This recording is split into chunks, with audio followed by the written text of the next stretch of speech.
आंखें बंद होने से पहले जो आखिरी चेहरा मैंने देखा था वो मेरे पिता का था। मुझे लगा था मेरी कहानी बस यहीं तक थी, पर किस्मत को कुछ और ही मंजूर था।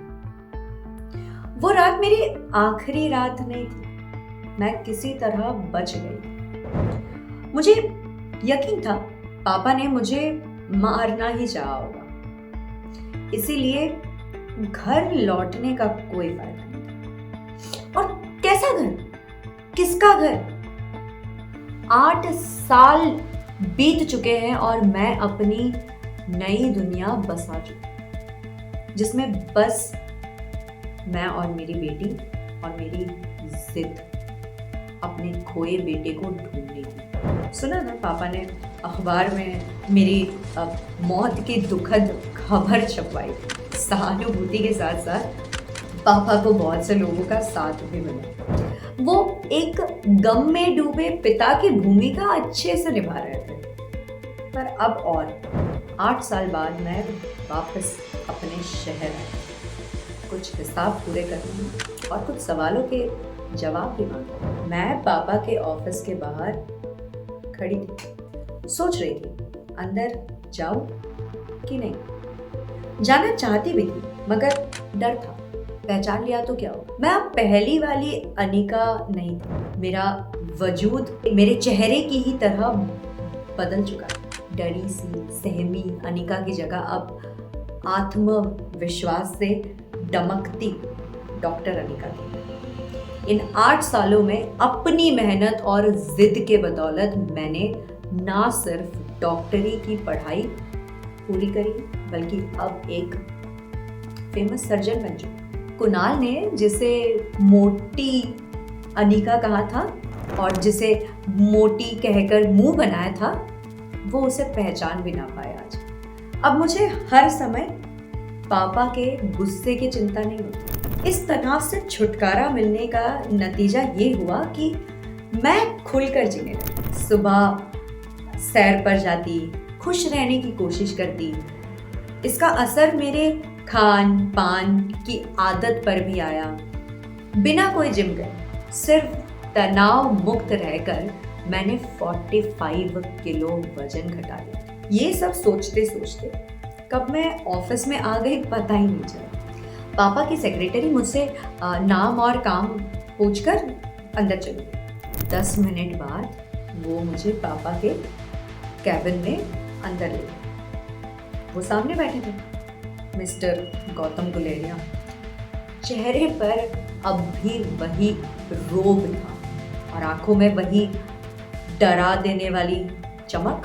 उन्होंने मेरी तरफ देखा, जैसे मुझे पहचानने की कोशिश कर रहे हो, पर कैसे जान पाते कि मैं उनकी अनिका ही। कभी मेरे तरफ प्यार से जी भरकर देखा होता तो शायद मेरा चेहरा, मेरे नैन नक्श याद होते। खैर, डॉक्टर अमृता, पापा मुझे ध्यान से देखते हुए बोले, कही मैं आपके लिए क्या कर सकता हूँ? मिस्टर गुलेरिया, मैं आपसे एक बेहद संवेदनाहीन मुद्दे पर बात करने आई, आपकी बेटी अनिका के बारे में। मैंने बिना किसी एक्सप्रेशन के अपनी बात, अनिका नाम लेते ही पापा के चेहरे पर जो गुस्सा झलका वो मैं साफ देख सकती। अपने आप को संभालते हुए उदासी का नकली ढोंग चेहरे पर ओढ़कर पापा बोले, अनिका अब इस दुनिया में नहीं, माफ कीजिएगा, मैं अपनी बेटी के बारे में कोई बात नहीं करना चाहती।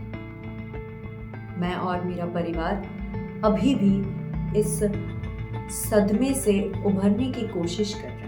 अपनी एक सांस में जवाब दिया। उनकी बेचैनी उनके आंखों से साफ झलक रही। क्या हुआ था उन्हें? सहानुभूति भरी आवाज में मैंने पूछा। पापा को जवाब दे पाते इससे पहले कामिनी थरथराती हुई ऑफिस में घुसी चली आई। पापा, अनिका जिंदा है।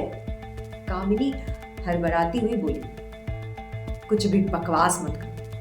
पापा ने कामिनी को डांटते हुए ये कहा, तुम्हें अच्छी तरह मालूम है वो मर चुकी है। क्या पता उसमें जीने की इच्छा बाकी हो सकता है अनिका अपने प्यारे पापा के लिए ही जिंदा हो। धीमे धीमे मुस्कुराते हुए मैंने ये कहा। पापा और कामिनी का चेहरा देखने लायक था, मानो खून ही नहीं है उनके चेहरे पे। मैं साफ देख सकती थी कैसे दोनों डॉक्टर अमृता के चेहरे में अनिका को तलाश रहे थे, और जब तलाश पूरी हुई तो दोनों थम से पीछे रखी कुर्सियों पर बैठ गए। अनिका बेटा तुम जिंदा हो? पापा ने मिश्री सी मीठी आवाज में कहा। बेटा इतने दिन कहाँ थी तुम? यकीन मानिए एक पल के लिए